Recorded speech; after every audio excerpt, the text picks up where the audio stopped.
आज की इस वीडियो से हम लोग स्टार्ट करने वाले हैं क्लास 9 फिजिक्स का पहला चैप्टर एंड साइंस का 8वां चैप्टर दैट इज मोशन। देखिए चैप्टर बहुत ज़्यादा इंटरेस्टिंग है एंड जब तक आप इसके बेसिक कॉन्सेप्ट को नहीं समझेंगे आपको ये चैप्टर हार्ड लगेगा।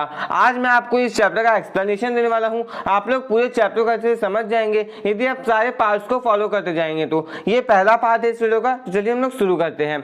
इन everyday life we see some objects at rest and some others in motion. हम लोग अपने रोजाना की जिंदगी में क्या देखते हैं कि कुछ चीजें जो होती है वो रुकी हुई होती है एंड कुछ चीजें ऐसी होती है जो कि मोशन में होती है, यानी आगे बढ़ रही होती है, चल रही होती है।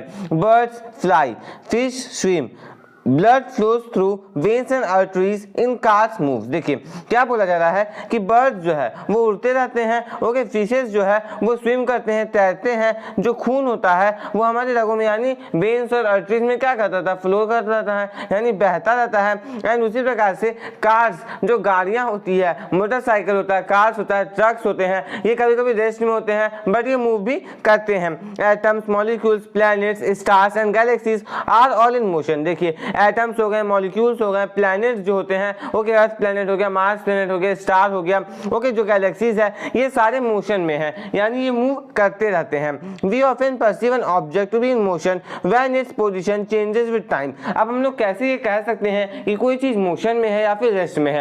तो हम लोग ये चीज तभी कह सकते हैं जब उस पर्टिकुलर ऑब्जेक्ट का पोजीशन टाइम के साथ चेंज होता रहे, यानी कभी 5 मिनट में वो वहां पर था तो वो 10 मिनट के बाद उस दूसरी जगह पे चला जाए, जैसा कि आप अपने स्क्रीन पर भी देख सकते हैं। अब यदि हम लोग बात करें एयर के मोशन की, तो हम लोग कैसे जानते हैं कि हवा चल रही है? हम लोग देखते हैं कि डस्ट का मूवमेंट हो रहा है, पत्तों का मूवमेंट हो रहा है, ट्री के ब्रांचेस का मूवमेंट हो रहा है। तो इन सारी चीज़ों को देखते हुए हम लोग ये बोलते हैं कि हाँ हवा चल रही है। What causes the phenomena of sunrise, sunset and changing of seasons. अब हम लोग ये जानते हैं कि सीजन चेंज करता है, ओके, सनराइज होता है, सूर्यास्त भी होता है, ओके, ये सारी चीजें होती है, लेकिन ये क्यों होता है, इसका कारण क्या है?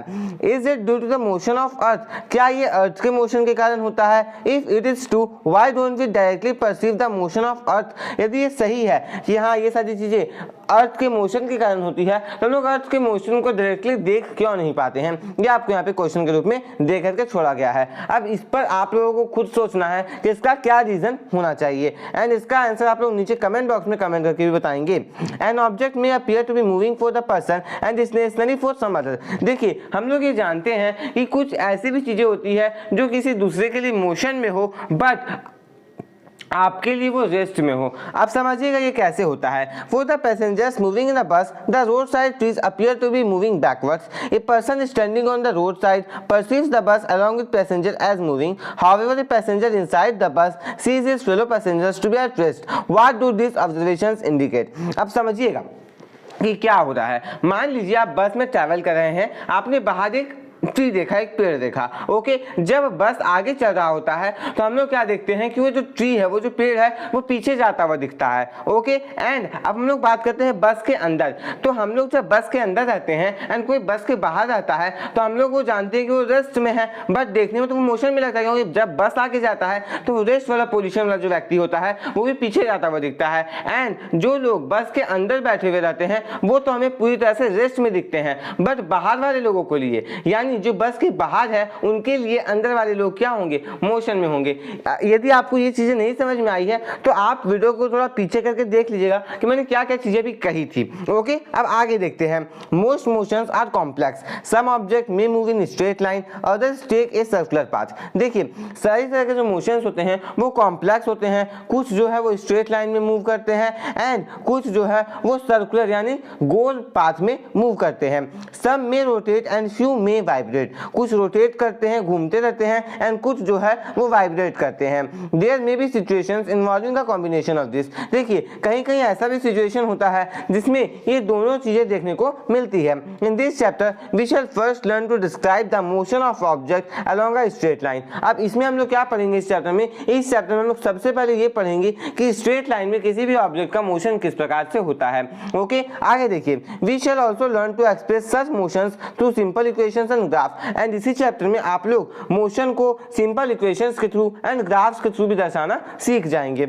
Letter we shall discuss ways of describing circular motion, and last में आप लोग ये पढ़ेंगे कि किस प्रकार से आप लोग सर्कुलर मोशन को डिस्क्राइब कर सकते हैं। अब कुछ एक्टिविटीज दिए गए हैं वो भी हम लोग यहाँ पे देखते हैं। तो एक्टिविटी 8.1 में क्या कहा गया है, यहाँ पे कहा गया है कि आपको बताना है या फिर डिस्कस करना है कि आपके क्लासरूम का या फिर आप जहाँ रहते हैं आपके घर के जो रूम्स के वाल्स है यानी जो दीवार है वो रेस्ट में है या फिर मोशन में है, ये आपको बताना है एक्टिविटी 8.1 में।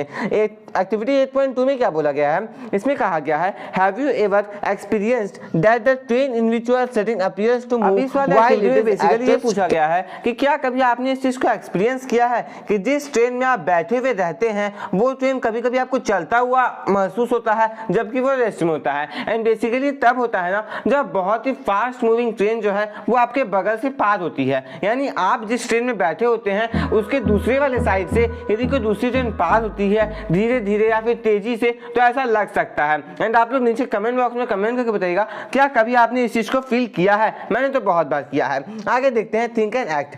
We sometimes are endangered by the motion of objects around us, specially if that motion is erratic and uncontrolled as observed in flooded river. बोला जा रहा है कि कभी कभी हम लोग मोशन से बहुत ज्यादा डर जाते हैं। अब किस सेंस में हम लोग डर जाते हैं, कब डर जाते हैं, तो हम लोग तब डरते हैं जब मोशन इरेक्टिक होता है और अनकंट्रोल्ड होता है, यानी उस पर कोई कंट्रोल नहीं होता है। जैसे कि फ्लडेड रिवर, जब बाढ़ आती है तो बाढ़ पे तो कोई कंट्रोल नहीं है ना, वो किसी भी चीज को बहा करके दूर ले जा सकती है, तो वहां पे अनकंट्रोल है, वो बिल्कुल भी कंट्रोल में नहीं है। तो ऐसे केस में हम लोग क्या बोलते हैं, ऐसे केस में लोग बोल सकते हैं कि मोशन कभी कभी खराब भी होता है। ओके, सुनामी भी हम लोग देखते हैं ऐसे ही होता है। On the other hand controlled motion can be a service to human being such as in the generation of hydro electric power. And यदि हम लोग आगे बात करें इसी रिवर वाटर की तो हम लोग ये भी देखते हैं कि इसी रिवर वाटर को यदि कंट्रोल करके आगे बढ़ाया जाए, ओके, तो ये क्या करेंगे, ये हाइड्रो इलेक्ट्रिसिटी जनरेट करेंगे, हाइड्रो इलेक्ट्रिक पावर को जनरेट करते हैं। तो कभी कभी मोशन जो है वो अच्छा होता है, कभी कभी खराब होता है। बेसिकली खराब कब होता है, जब वो इरेक्टिक होता है एंड उस पर किसी का कंट्रोल नहीं होता है। ओके, एंड जब भी ऐसा रिवर में ये सारी चीजें होती है तो फ्लड और सुनामी हम लोगों को देखने को बिल्कुल भी मिलता है रिवर में, सी में। ओके, आगे देखते हैं डिस्क्राइबिंग मोशन। अब मोशन को किस प्रकार से डिस्क्राइब किया जाता है ये आप लोग यहाँ पे समझेंगे। We describe the location of an object by specifying a reference point. देखिए हम लोग अक्सर क्या करते हैं ना, किसी भी ऑब्जेक्ट के लोकेशन को डिस्क्राइब करने के लिए क्या करते हैं, एक रेफरेंस पॉइंट का यूज करते हैं। एक रेफरेंस पॉइंट को हम लोग स्पेसिफाई करते हैं। जैसे फॉर एग्जांपल समझिएगा, हम लोग कभी कभी बोलते हैं कि कैलेंडर के ऊपर चाबी टंगी हुई है, या फिर अलमारी के पीछे जो कैलेंडर है उसके बगल में चाबी रखी हुई है। तो हम लोग क्या कर रहे हैं, अलमारी के बगल में कैलेंडर, अब कैलेंडर के बगल में चाबी। तो इस प्रकार की चीजें हम लोग क्या करते हैं, कभी कभी डिस्क्राइब करते हैं। ओके, तो ये सारे एग्जांपल्स आप देखते होंगे कि हम लोग हाँ किसी भी ऑब्जेक्ट को स्पेसिफाई करना है कि हाँ कोई पूछा कि ऑब्जेक्ट कहाँ रखा हुआ है तो आप सीधा बोलेंगे अलमारी के बगल में जो कैलेंडर है उसके नीचे वो चाबी रखी हुई है, या फिर जो भी है। ओके, तो इस प्रकार से आप लोग उस ऑब्जेक्ट को स्पेसिफाई करते हैं कि हाँ वो चीज आपको वहां मिलेगी, किसके बगल में, तो कैलेंडर के बगल में, कैलेंडर के नीचे, या फिर कुछ दूसरी चीजें भी हो सकती है। Okay, late us understand this by an example. मैंने आपको एक एग्जांपल दिया एंड बुक में आपको एक एग्जांपल दिया गया है, उससे भी देखिए। Let us assume that a school in a village is 2 kilometre north of the railway station. क्या बोला जा रहा है, यहाँ पे अज्यूम किया जा रहा है कि एक स्कूल जो है, किसी विलेज का एक स्कूल जो है वो कहाँ पे है, रेलवे स्टेशन के 2 किलोमीटर नॉर्थ पे है। अब किसके नॉर्थ पे है, तो रेलवे स्टेशन के 2 किलोमीटर नॉर्थ पर है। इस बात का ध्यान रखिएगा। We have specified the position of the school with respect to railway station. And इस एग्जांपल में क्या किया गया है, इस एग्जांपल में आप लोगों को स्कूल को स्पेसिफाई किया गया है एंड किसके रिस्पेक्ट में किया गया है, स्कूल के पोजीशन को स्पेसिफाई किया गया है रेलवे स्टेशन के रिस्पेक्ट में। जितना अच्छा आप लोग इसे समझिएगा ना उतना अच्छा आप लोगों के लिए होगा। मैंने आपको कैलेंडर वाला एग्जाम्पल जो दिया और मैं अभी आपको जो एग्जांपल आपके बुक में दिया गया है वो समझा रहा हूं, तो आप लोग अभी रिलेट कर पा रहे होंगे कि मैं उसमें क्या बोलना चाह रहा था। अब आगे देखते हैं, आगे दिया गया है the railway station is the reference point. इस एग्जांपल में रेलवे स्टेशन जो है वो रेफरेंस पॉइंट है। We could have also chosen other reference point according to our convenience. हम कभी-कभी हम लोग क्या करते हैं स्टूडेंट्स, कभी-कभी हम लोग अपने कन्वीनियंस के अनुसार जो है अलग-अलग रेफरेंस पॉइंट को भी यूज करते हैं। जैसे एक नया एग्जांपल हम लोग लेते हैं, जैसे कि पोस्ट ऑफिस के बगल में। अब पोस्ट ऑफिस के बगल में हम लोग बोल रहे रहे हैं? पोस्ट ऑफिस के बगल में राम का स्कूल है। तो राम का स्कूल कहाँ पे है? तो पोस्ट ऑफिस के बगल में। कौन से पोस्ट ऑफिस के बगल में? बहुत रेफरेंस पॉइंट हो सकते हैं। अब हम लोग पोस्ट ऑफिस को भी क्या करते हैं? रेफर करते हैं। कैसे? जो कुआं है उसके पास पोस्ट ऑफिस है एंड पोस्ट ऑफिस के बगल में राम का स्कूल है। तो कैसे हम लोग यहाँ पे रेफर किए, इसे समझिएगा। तो सबसे पहले हम लोगों ने क्या रेफर किया? सबसे पहले रेफरेंस पॉइंट क्या हुआ कि कुएं के बगल में पोस्ट ऑफिस है एंड पोस्ट ऑफिस जो है उसके बगल में राम का स्कूल है। तो राम का स्कूल तो पोस्ट ऑफिस के बगल में है, बट राम के स्कूल को छोड़िए। अभी आप देखिए कि पोस्ट ऑफिस मेनली कहाँ पे है? तो कुएं के पास या कुएं के बगल में पोस्ट ऑफिस है। तो ऐसे हम लोग किसी भी चीज को रेफर करते हैं कि हाँ वहां जाने से आपको ये चीज मिल सकती है। इस एग्जाम्पल से आप लोग और अच्छे से समझ पाए होंगे एंड अभी तक नहीं समझ पाए हैं तो वीडियो को थोड़ा पीछे करके आप देख सकते हैं। Therefore, to describe the position of an object, we need to specify a reference point called the origin. किसी भी ऑब्जेक्ट के पोजीशन को डिस्क्राइब करने के लिए, बताने के लिए हम लोगों को एक रेफरेंस पॉइंट स्पेसिफाई करना पड़ता है जिसे हम लोग ओरिजिन कहते हैं। ओके, ये आपका बेसिक हो गया इस चैप्टर का। अब यहाँ पे एक नया टॉपिक आता है, motion along a straight line. किस प्रकार से मोशन होता है एक स्ट्रेट लाइन पर, यानी सीधे लाइन पर। The simplest type of motion is the motion along a straight line. जो सिंपलेस्ट टाइप का मोशन होता है ना, वो मोशन होता है स्ट्रेट लाइन पर, यानी सीधी लाइन पर मोशन होना। We shall first learn to describe this by an example. सबसे पहले आपको यहाँ पे समझाया जाएगा एक एग्जाम्पल के through. Consider the motion of an object moving along a straight path. The object starts its journey from O, which is treated as its reference point. क्या बोला जा रहा है कि किसी एक ऑब्जेक्ट का मोशन हो रहा है स्ट्रेट लाइन पर, स्ट्रेट पाथ पर। जो ऑब्जेक्ट है वो अपने जर्नी को O पॉइंट से स्टार्ट करता है एंड O को हम लोग क्या बोलेंगे कि वो रेफरेंस पॉइंट है। अब A, B और C वो क्या करते हैं? ऑब्जेक्ट को अलग अलग समय पर उस ऑब्जेक्ट के पोजीशन को स्पेसिफाई करते हैं या रिप्रेजेंट करते हैं। At first the object moves through C and B reaches A. क्या बोला जा रहा है? देखिए यहाँ पे आपको फिगर 8.1 में ध्यान से देखिएगा। यहाँ पे ओ था रेफरेंस पॉइंट, यहाँ से क्या हुआ? ओ से गया ये ए एंड जब ए गया तो इस बात को समझिए कि वो सी एंड बी से होता हुआ ए गया। ओके, एंड वो ए पहुंच गया। उसके बाद वो फिर से आया उसी सेम पाथ पर एंड वो सी पहुंचा। अब सी किससे पहुंचा होगा? तो बी पॉइंट को छूते हुए वो सी पहुंचा होगा। ये आप लोगों को यहाँ पे मेनली समझना था। तो ओ से ए गया, ओके, फिर ए से जो है वो सी आया। ओ से ए जाने समय वो सी एंड बी से गुजरता हुआ गया एंड जब वो सी पास आया तो वो बी से गुजरता हुआ आया। The total path length covered by the object is O A plus A C. क्या बोला जा रहा है कि जो टोटल लेंथ वो कवर किया वो कितना होगा? सबसे पहले ओ से ए तक यानी 60 किलोमीटर एंड उसके बाद ए से सी तक। तो ए से सी कितना है? ए से सी है 35, क्योंकि 60 पूरा है, ओसी का डिस्टेंस 25। 60 में हम लोग क्या करेंगे? 25 को सब्ट्रैक्ट करेंगे तो आएगा 35 एंड 35 को हम लोग क्या करेंगे? उसमें ऐड करेंगे किसमें? 60 में, ओए में। तो कितना हो जाएगा? 95 kilometre. This is the distance covered by the object. And ये जो हम लोग बोले अभी 95 किलोमीटर, ये पूरा डिस्टेंस था जो कि ऑब्जेक्ट की तरह कवर किया गया था। To describe distance we need to specify only the numerical value, not the direction of motion. And इस बात का ध्यान रखिएगा कि डिस्टेंस को डिस्क्राइब करने के लिए हम लोगों को सिर्फ और सिर्फ न्यूमेरिकल वैल्यू की जरूरत होती है एंड हम लोग मोशन ऑफ डायरेक्शन को, सॉरी डायरेक्शन ऑफ मोशन को नहीं भी स्पेसिफाई करते हैं तो हमारा काम चल जाता है। There are certain quantities which are described by specifying only their numerical value. The numerical value of a physical quantity is its magnitude. क्या बोला जा रहा है कि कुछ ऐसे सर्टेन क्वांटिटीज भी होते हैं जो कि उनके न्यूमेरिकल वैल्यू को स्पेसिफाई करके डिस्क्राइब किया जाता है। ओके, एंड जो न्यूमेरिकल वैल्यू होता है किसी भी फिजिकल क्वांटिटी का, उसे उसका मैग्नीट्यूड कहा जाता है। From this example you can find out the distance of the final position C of the object from the initial position O.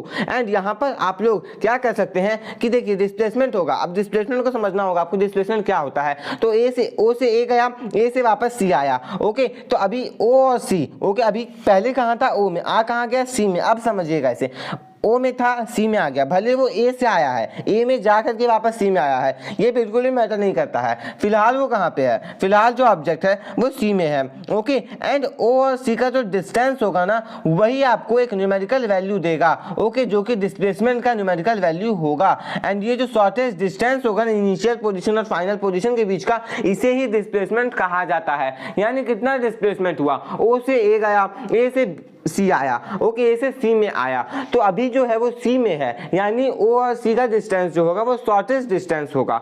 Travel तो 95 किलोमीटर किया है, बट ओ और सी का जो डिस्टेंस होगा वो उन दोनों के बीच का भी फिलहाल डिस्टेंस होगा। इस बात का आप लोग बिल्कुल ध्यान रखिएगा। तो इनिशियल पोजीशन कौन सा होगा? इनिशियल पोजीशन ओ होगा, एंड फाइनल पोजीशन कौन सा होगा? फाइनल पोजीशन सी होगा। दोनों के बीच में डिस्टेंस कितना है ये आप लोग जल्दी से जल्दी नीचे कमेंट बॉक्स में कमेंट करके बताइए। Can the magnitude of the displacement be equal to distance travel by an object? क्या किसी भी ऑब्जेक्ट के द्वारा जो डिस्टेंस ट्रैवल किया जाता है और जो डिस्प्लेसमेंट का डिस्टेंस होता है वो दोनों सेम हो सकते हैं? Consider the example given in figure 8.1 for motion of object from O to A. देखिए आपको यहाँ पे जो एग्जांपल दिया गया है फिगर 8.1 में, यहाँ पे जो मोशन हुआ ऑब्जेक्ट का ओ से ए तक, तो जो डिस्टेंस कवर हुआ वो कितना हुआ? 60 किलोमीटर, एंड जो मैग्नीट्यूड हुआ डिस्प्लेसमेंट का वो भी कितना है? 60 किलोमीटर। तो इस केस में हम लोग क्या बोल सकते हैं कि डिस्प्लेसमेंट और डिस्टेंस जो है वो बिल्कुल सेम है, क्योंकि ओ से ए तक 60 किलोमीटर एंड वो शॉर्टेस्ट डिस्टेंस है। सी को और बी को फिलहाल भूल जाए कि वहाँ सी और बी भी है, तो वहाँ पर जो शॉर्टेस्ट डिस्टेंस या फिर डिस्प्लेसमेंट का डिस्टेंस होगा वो कितना होगा? 60 किलोमीटर।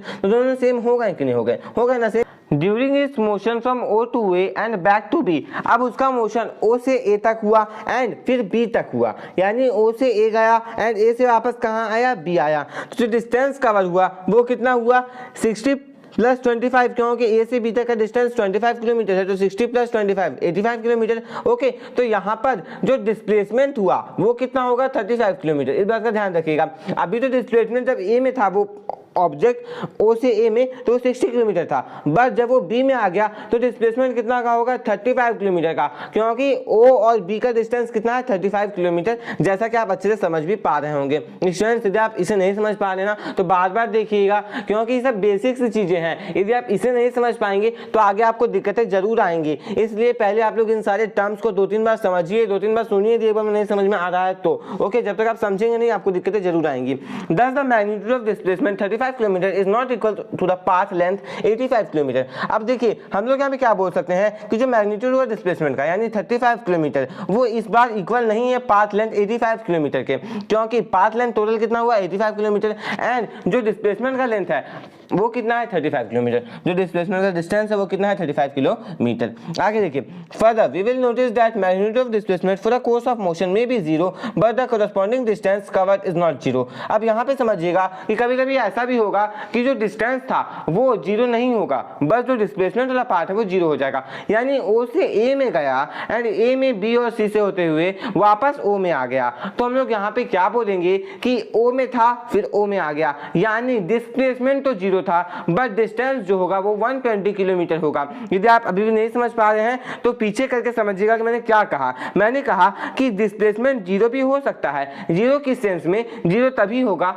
जब वो ऑब्जेक्ट जहां से शुरू हुआ हो पूरा ट्रैवल करते हुए उसी सेम ऑब्जेक्ट उसी सेम पोजीशन पे वापस आ जाए, तब जो डिस्प्लेसमेंट होगा ना स्टूडेंट्स वो बिल्कुल 0 होगा, 0 लड्डू। ओके, तब जो डिस्प्लेसमेंट होगा वो 0 होगा, बट जो डिस्टेंस कवर होगा ना वो 0 नहीं हो सकता है, क्योंकि मान लीजिए इसी केस में ओ से ए गया 60 किलोमीटर, ए से कहाँ आया? बी आया, फिर बी से सी आया, सी से फिर ओ आ गया, यानी डायरेक्टली ओ से ए गया फिर ए से ओ आ गया, यानी यहाँ पर ओ में पहले था ओ में फिर आ गया, यानी यहाँ पर जो डिस्प्लेसमेंट हुआ वो कितने का हुआ? 0 का। डिस्प्लेसमेंट मेनली हुआ ही नहीं यहाँ पे। ओके, जहाँ पे था वहीं पे आ गया, बैक आ गया, travel back to O. The final position coincides with initial position, and जो फाइनल पोजीशन है वो इनिशियल पोजीशन के साथ कोइंसाइड कर गया, तो यहाँ पर जो डिस्प्लेसमेंट हुआ वो 0 का हुआ। हम लोग ये बोल सकते हैं कि पूरे मोशन को दर्शाने के लिए, किसी भी ऑब्जेक्ट के पूरे मोशन को दर्शाने के लिए उसके फाइनल पोजीशन को रेफरेंस के साथ, उसके इनिशियल पोजीशन को गिवन टाइम में रेफरेंस के साथ दर्शाने के लिए हम लोग दो फिजिकल क्वांटिटीज का यूज करते हैं।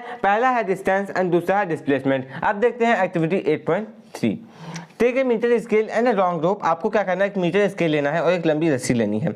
Walk from the one corner of basketball court to opposite corner along its sides. अब आपको क्या करना है? बास्केटबॉल का जो कोर्ट होता है ना उसके अपोजिट कॉर्नर तक आप लोगों को ट्रैवल करना है, एक कॉर्नर से अपोजिट कॉर्नर तक। Measure the distance covered by you and magnitude of displacement. आपको क्या करना है कि जो डिस्टेंस आप कवर किए हैं उसे मेजर करना है एंड आपको जो डिस्प्लेसमेंट का मैग्नीट्यूड होगा वो भी कवर करना है, हम लोग को मेजर करना है। ओके, यानी मान लीजिए हम लोग ये बोले कि लेंथ कुछ भी हो, ओके, ओ से ए तक गया, इस केस में मान लेते हैं कुछ भी 60 मीटर 70 मीटर जो भी हम लोग मान ले, 60 मीटर 70 मीटर जो भी मान ले, तो ओ से ए तक का डिस्टेंस कितना ला 60 मीटर एंड डिस्प्लेसमेंट कितना हुआ 60 मीटर, यानी ओ से ए पर जाने पर 60 मीटर का ही डिस्प्लेसमेंट हुआ एंड डिस्टेंस कवर्ड कितना हुआ 60 metre. Activity 8.4 automobiles are fitted with device that shows the distance travel. क्या बोला जा रहा है कि जो ऑटोमोबाइल्स होते हैं ना, जो गाड़ियां होती है, उनमें एक डिवाइस होता है जो कि दिखाता है कि कितना डिस्टेंस ट्रैवल किया गया है। उस डिवाइस का नाम है ओडोमीटर। एक कार जो कि भुवनेश्वर से ड्राइव हो रही है दिल्ली तक, यानी न्यू दिल्ली तक वो जा रही है, तो जो डिफरेंस हुआ फाइनल रीडिंग और इनिशियल रीडिंग के बीच का, वो जो है ओडोमीटर दिखाता है एंड वही हुआ 150 किलोमीटर का। Okay, find the magnitude of displacement between Bhubaneswar and New Delhi by using the road map of India. आपको क्या करना है, इंडिया का रोड मैप लेना है एंड भुवनेश्वर से न्यू दिल्ली का जो डिस्प्लेसमेंट का मैग्नीट्यूड है वो फाइंड करना है। ये आपका होमवर्क है, इसका आंसर आप लोग नीचे कमेंट बॉक्स में कमेंट करके बताएंगे। यदि आप नहीं बताएंगे तो कम से कम करके जरूर देखिएगा, तभी आपको समझ में आएगा डिस्प्लेसमेंट और डिस्टेंस कवर के बीच का difference.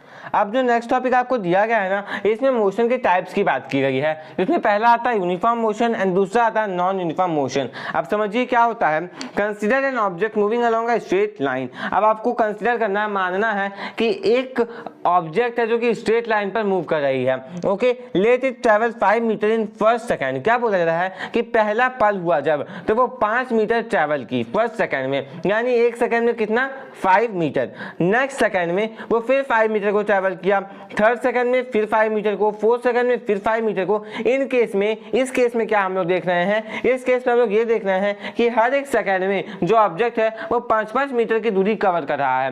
As the object cover equal distances in equal interval of time, it is said to be uniform motion. क्या बोला जा रहा है कि इस केस में हम लोग देख रहे हैं कि जो ऑब्जेक्ट है वो इक्वल डिस्टेंसेस को इक्वल इंटरवल ऑफ टाइम में कवर करता जा रहा है, हर एक सेकंड में 5 मीटर। ओके, तो ऐसे केसेस में हम लोग बोलते हैं कि जो मोशन हो रहा है ना, वो यूनिफॉर्म मोशन हो रहा है। ओके, जो भी ऑब्जेक्ट है वो यूनिफॉर्म मोशन में है।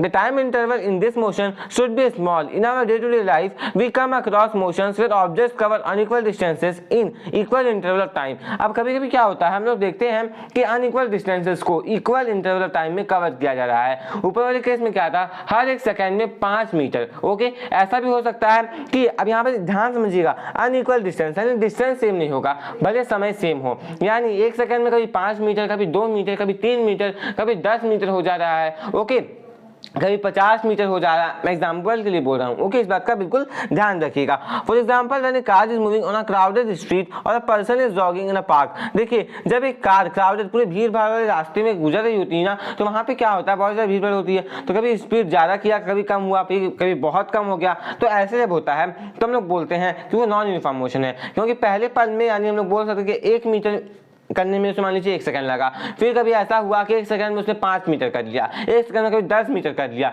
मैं एग्जांपल के लिए बोल रहा हूँ, तो ऐसा होता है। तो ऐसे केसेस में हम लोग बोलते हैं कि वो जो ऑब्जेक्ट है, जो कार है, वो नॉन यूनिफॉर्म मोशन में है। ओके, यहाँ आपको एग्जाम्पल मिल गया नॉन यूनिफॉर्म मोशन का भी एंड यूनिफॉर्म मोशन का भी, तो आप लोग ऐसे बिल्कुल लिख सकते हैं, आपको बिल्कुल मार्क्स मिल जाएगा। ओके, अब टेबल 8.1 में क्या दिया गया इसे समझिएगा। 9:30 AM में एक ऑब्जेक्ट ए था, वो क्या करता है, किसी डिस्टेंस को ट्रैवल करता है। तो 9:30 AM में वो कितना किया, 10 मीटर। 9:45 आते आते वो 20 मीटर तक पहुंच गया। 10 AM आते आते 30 मीटर, 10:15 आते आते 40, 10:30 आते आते 50 मीटर। ओके, तो हम लोग यहाँ पे क्या देख रहे हैं कि हर 15 मिनट में 10 मीटर बढ़ रहा है। हर 15 मिनट में, पहले वाले केस में हर 15 मिनट में 10 मीटर बढ़ रहा है, यानी 9:30 में 10, 9:45 में 20, 10 बजे तक फिर 30 हो गया, यानी 15 मिनट के गैप में 10 मीटर का जो डिस्टेंस है वो ट्रैवल हो रहा है, ऑब्जेक्ट ए के द्वारा किया जा रहा है। ओके, अब सेकंड केस में क्या है, 9:30 बजे 12 मीटर, 9:45 में 19 मीटर, पहला डिस्टेंस कितना 7 मीटर का। उसके बाद अगला है यहाँ पे 4 ही मीटर का हुआ, यानी फिर पहले 15 मिनट में उसने क्या किया, 7 मीटर के डिस्टेंस को कवर किया। अगले 15 मिनट में उसने सिर्फ और सिर्फ 4 मीटर को किया एंड उसके अगले 15 मिनट में उसने 12 मीटर को फिर से कर लिया। यहाँ पे क्या देख रहे हैं कि इक्वल इंटरवल ऑफ टाइम में जो डिस्टेंस है वो बिल्कुल वैरी कर रहा है, कभी 12 मीटर, कभी 5 मीटर, कभी 4 मीटर, फिर कभी 12 मीटर। तो इस प्रकार का जो ट्रेंड चल रहा है, इसे हम लोग बोलेंगे कि नॉन यूनिफॉर्म मोशन था, ऑब्जेक्ट बी के द्वारा एंड ऑब्जेक्ट ए के द्वारा यूनिफॉर्म मोशन का एग्जांपल था।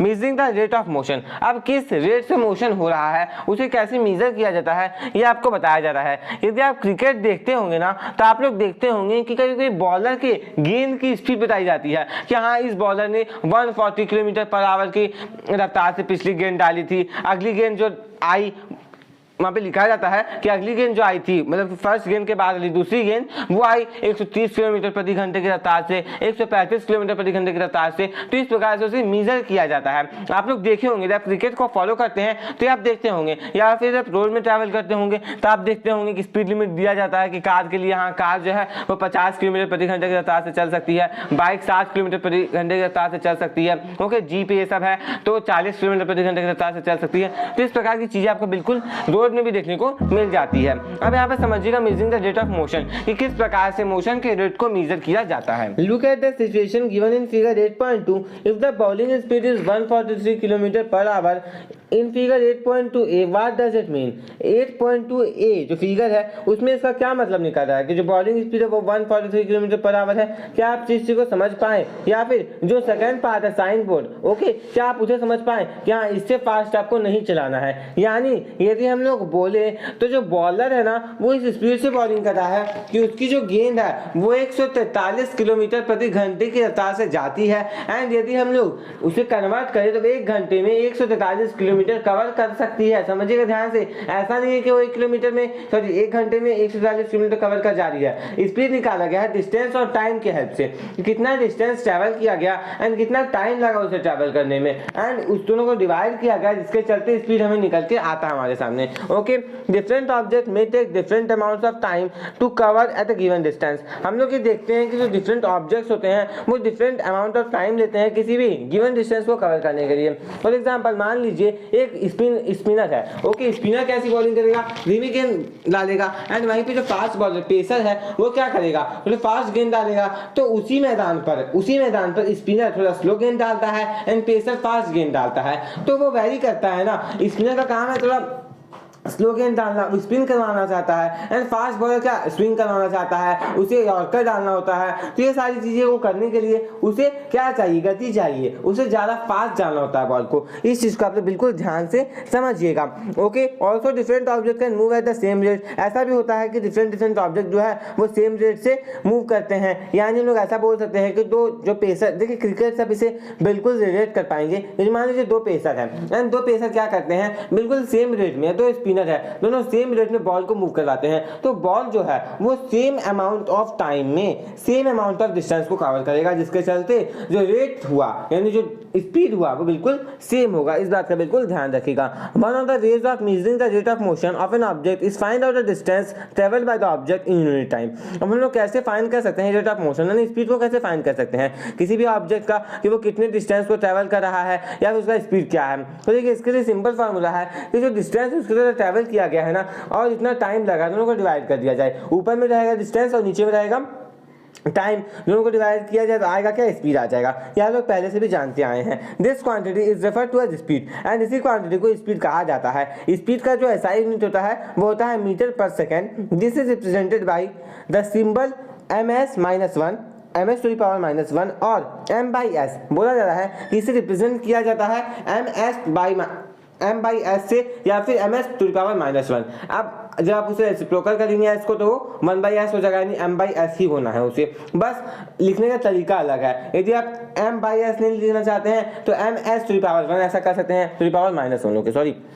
The other units of speed include centimeter per second, okay, and kilometer per hour, sorry kilometer per hour।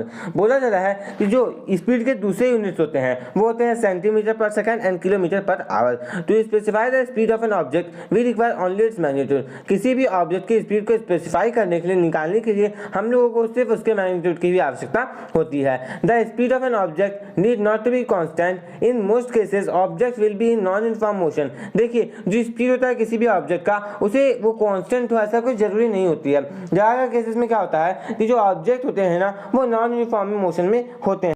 Therefore we describe the rate of motion of such objects in terms of their average speed। And ऐसे cases में जो rate of motion होता है वैसे objects का उन्हें average speed के तौर पे दिखाया जाता है। जो एवरेज स्पीड होता है किसी भी ऑब्जेक्ट का वो कैसे निकाला जाता है, तो जितना डिस्टेंस वो ट्रैवल करता है एंड जितना टाइम वो लेता है उन दोनों को डिवाइड करके उसे निकाला जाता है। That is average speed is equal to total distance travel and total time taken. Next दिया गया है if an object travel distance S in time T then speed भी इज। आप बोला जा रहा है कि स्पीड को भी से दर्शाया जाता है, डिस्टेंस को एस से एंड टाइम को टी से, तो भी निकालने का तरीका क्या है, S by T, distance by time taken. Okay, distance travel by time taken. आगे देखते हैं, आगे let us understand this by an example. A car travel distance of 100 kilometre in 2 hour. बोला जा रहा है कि एक कार है जो कि 100 किलोमीटर के डिस्टेंस को 2 घंटे में कवर करता है। ओके, तो उसका एवरेज स्पीड क्या होगा, 1 घंटे में 50 किलोमीटर। ओके, यानी 50 किलोमीटर पर आवर।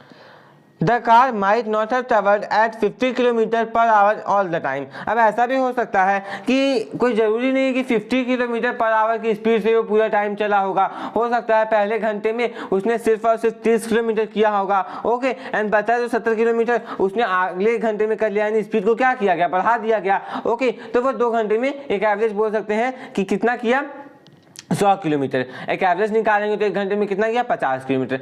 ऐसा भी हो सकता है कि 90 किलोमीटर किया होगा 1 घंटे में और 1 घंटे में 10 किलोमीटर। ऐसा भी हो सकता है कि 1 घंटे में 50-50 भी कर लिया होगा। तो इस प्रकार से चीज़ें वैरी कर सकती है। मेनली नॉन यूनिफॉर्म मोशन के लिए हम लोग क्या करते हैं, एवरेज स्पीड को निकालते हैं। ओके, अब यहाँ पर जो 8.1 एग्जाम्पल दिया गया है ना, ये सारे एग्जाम्पल्स को आप लोग खुद सॉल्व करने की कोशिश कीजिएगा, क्योंकि सारे जो एग्जाम्पल्स होंगे वो आपको जो मैं पढ़ा रहा हूँ, जो आपके बुक में दिया गया है ना, उन्हीं सारे पे बेस्ड न्यूमेरिकल्स होंगे। ओके, तो इन्हें आप लोग जरूर खुद सॉल्व कीजिएगा, नहीं पढ़ेगा तब जाकर के देखिएगा, क्वेश्चन को उतार लीजिएगा, आंसर को छिपा लीजिएगा। Speed with direction. अब स्पीड विद डायरेक्शन क्या होता है, स्पीड होना डायरेक्शन के साथ क्या होता है, ये क्या बोला, इसे समझिए। The rate of motion of an object can be more comprehensive if we specify its direction of motion along with its speed. बोला जा रहा है कि जो रेट होता है ना मोशन का किसी भी ऑब्जेक्ट का, वो ज्यादा कॉम्प्रिहेंसिव होगा यदि हम लोग उस मोशन के डायरेक्शन को भी, जिस डायरेक्शन में वो मोशन कर रहा है उसके डायरेक्शन को भी स्पेसिफाई कर दे तो। ओके, अब क्या है वो समझिए। The quantity that specify both this aspect is called velocity. And एक ऐसा क्वांटिटी जो दोनों एस्पेक्ट को दर्शाता हो उसे हम लोग बोलेंगे वेलोसिटी। यानी किस किस चीज को, रेट ऑफ मोशन को भी एंड उसके साथ साथ डायरेक्शन ऑफ मोशन को भी, ये दोनों चीजों को दर्शाता है। एंड इसे हम लोग बोलते हैं क्या स्टूडेंट, जिसे हम लोग बोलते हैं रेट ऑफ मोशन, या फिर सॉरी रेट ऑफ मोशन को दर्शाता है, हम लोग इसे बोलते हैं velocity. Okay, velocity speed with direction, यानी स्पीड भी दिखाता है एंड डायरेक्शन भी दिखाता है कि किस डायरेक्शन में स्पीड जो है या फिर मोशन हो रहा है। ओके, आगे velocity is the speed of an object moving in defined direction. Velocity जो है वो किसी भी ऑब्जेक्ट का एक स्पीड होता है जो कि किसी एक डिफाइंड डायरेक्शन में ट्रैवल कर रहा होता है, मूव कर रहा होता है। The velocity of an object can be uniform और वेरिएबल। जो वेलोसिटी होता है किसी भी ऑब्जेक्ट का वो यूनिफॉर्म भी हो सकता है एंड वेरिएबल भी हो सकता है। It can be change by changing the object speed. And जैसे जैसे ऑब्जेक्ट की स्पीड को चेंज किया जाएगा ये भी चेंज किया जा सकता है, चेंज हो सकता है। डायरेक्शन ऑफ मोशन और बोथ, हो सकता है कि कभी डायरेक्शन ऑफ मोशन को चेंज कर दिया जाए, कभी स्पीड को चेंज कर दिया जाए, या कभी दोनों चीजों को चेंज कर दिया जाए, तो चेंजेस देखने को मिलेंगे वेलोसिटी में। ओके, आगे when an object is moving along a straight line at variable speed we can express the magnitude of its rate of motion in terms of average velocity। क्या बोला जा रहा है कि जब भी कोई ऑब्जेक्ट मूव करता है स्ट्रेट लाइन पर, यानी सीधी रेखा पे जब वो मूव करता है वेरिएबल स्पीड के साथ, यानी अलग अलग स्पीड के साथ, तो हम लोग जो है उसके मैग्नीट्यूड यानी उसके रेट ऑफ मोशन के मैग्नीट्यूड को एवरेज वेलोसिटी के टर्म्स में दिखा सकते हैं। ये जो है उसे कैलकुलेट किया जाता है उसी वे में जिस वे में हम लोग एवरेज स्पीड को कैलकुलेट करते आए हैं। ओके, कैसे होता है, देखिए बस यहाँ में चेंज होता है। इस केस में क्या होता है कि जो वेलोसिटी होता है ऑब्जेक्ट का वो यूनिफॉर्म रेट के साथ चेंज करता है, तो जो एवरेज वेलोसिटी होगा ना वो अरिथमेटिक मीन होगा इनिशियल वेलोसिटी का एंड फाइनल वेलोसिटी का। ओके, देखिए जब चेंज होगा यूनिफॉर्म है, ओके, तो चेंज भी होगा। ओके, यूनिफॉर्म रेट के साथ चेंज होगा, जब चेंज होगा ना तो जो इनिशियल वेलोसिटी था एंड जो फाइनल वेलोसिटी था उन दोनों का हम लोग अरिथमेटिक मीन निकालेंगे। तो अरिथमेटिक मीन कैसे निकालता है सभी को पता है, जो भी ऑब्जर्वेशन था उसे ऊपर लिखा जाता है, जितने ऑब्जर्वेशन थे उससे उसे डिवाइड किया जाता है। तो कितने ऑब्जर्वेशन है, 2। ओके, एंड दोनों को सम किया जाएगा और 2 से डिवाइड किया जाएगा, तो हमें क्या मिलेगा, हमें मिलेगा एवरेज वेलोसिटी। ओके, तो हम लोग क्या जानते हैं स्टूडेंट्स, हम लोग ये जानते हैं कि इनिशियल वेलोसिटी को हम लोग u से दिखाते हैं एंड फाइनल वेलोसिटी को हम लोग v से दिखाते हैं। तो मैथमेटिकली क्या बोलेंगे कि v क्या होगा, u plus v by two, initial position या फिर initial velocity plus final velocity. Okay, अब यहाँ पे av क्या है, तो जो av है ना, v वो एवरेज वेलोसिटी है, u इनिशियल वेलोसिटी है, v जो है वो फाइनल वेलोसिटी है उस ऑब्जेक्ट का। ओके, तो speed and velocity have the same units that is metre पर सेकंड। बोला जा रहा है कि स्पीड और वेलोसिटी के दोनों के सेम यूनिट्स होते हैं, ऐसा यूनिट दैट इज मीटर पर सेकंड। इस बात का बिल्कुल ध्यान रखिएगा। अब जो आपको नेक्स्ट टॉपिक दिया गया है ना, वो दिया गया है rate of change of velocity. चलिए शुरू करते हैं। During uniform motion of an object along a straight line the velocity remains constant with time. क्या बोला जा रहा है कि किसी भी ऑब्जेक्ट का जब यूनिफॉर्म मोशन होता है स्ट्रेट लाइन पर, तो जो वेलोसिटी होता है ना वो कांस्टेंट रहता है टाइम के साथ। इस केस में जो चेंज इन वेलोसिटी होता है ऑब्जेक्ट पर, ओके, ऑब्जेक्ट के साथ जो चेंज इन वेलोसिटी होता है ऑब्जेक्ट के लिए किसी भी टाइम इंटरवल में, वो जीरो होता है। ध्यान रखिएगा कि जीरो कब हुआ, ओके, जीरो कब हुआ, यूनिफॉर्म मोशन के दौरान जीरो हुआ। इस बात का बिल्कुल ध्यान रखिएगा। हालांकि नॉन यूनिफॉर्म मोशन में जो वेलोसिटी होता है वो टाइम के साथ चेंज करता है, उसके पास डिफरेंट इंस्टेंट्स में डिफरेंट वैल्यूज आते हैं और पाथ के डिफरेंट पॉइंट में ये सारी चीज़ें देखी जाती है। दस the change in velocity of an object during any time interval is not zero. तो यहाँ पर जो भी rate in change in velocity होता है, rate of change of velocity, वो जीरो नहीं हो पाता है। तो नॉन यूनिफॉर्म मोशन में जीरो नहीं हो पाता है एंड यूनिफॉर्म मोशन में वो जीरो हम लोगों को देखने को मिल जाता है। अब नेक्स्ट है, can we now express the change in velocity of an object. क्या अब हम लोग किसी भी ऑब्जेक्ट के लिए चेंज इन वेलोसिटी को एक्सप्रेस कर सकते हैं? तो answer such a question we have to introduce another physical quantity called acceleration. इस प्रकार के क्वेश्चन को आंसर करने के लिए हमें एक नया फिजिकल क्वांटिटी चाहिए होगा एंड उस फिजिकल क्वांटिटी का नाम है acceleration, which is a measure of change in velocity of an object per unit time.